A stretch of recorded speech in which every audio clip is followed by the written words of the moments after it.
Monsieur le Président, Madame l'ex-vice-présidente, chers collègues, notre région dispose d'un patrimoine forestier remarquable et nous saluons la volonté régionale de soutenir cette filière et de l'aider à se structurer. Face aux enjeux de la transition énergétique et écologique, la filière forêt-bois constitue une filière d'avenir innovante dont les perspectives de croissance sont fortes et seront à l'origine de création d'emplois et de richesses.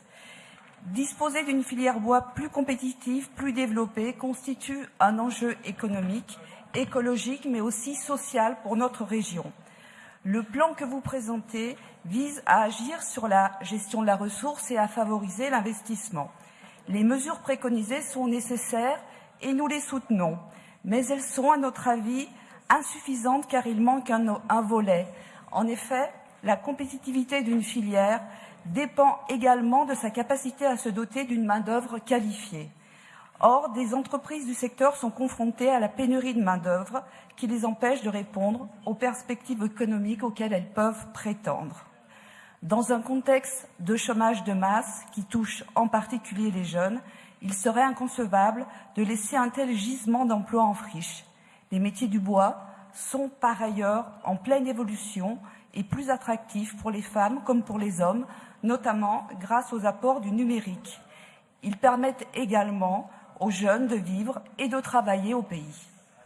Dans ce contexte, la structuration de l'offre de formation, la mise en réseau des acteurs de la formation, de la recherche, des entreprises est une condition de la compétitivité de cette filière et peut aussi constituer un levier au plan que vous nous proposez.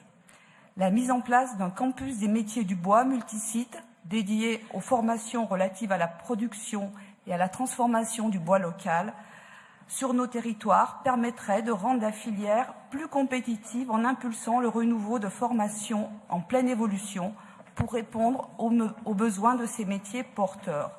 Aussi, nous vous proposons de modifier le point 1.2 en ajoutant un dernier point, mettre en place un campus des métiers du bois multisite dédié aux formations relatives à la production et à la transformation de bois local sur nos territoires. Je vous remercie de votre attention.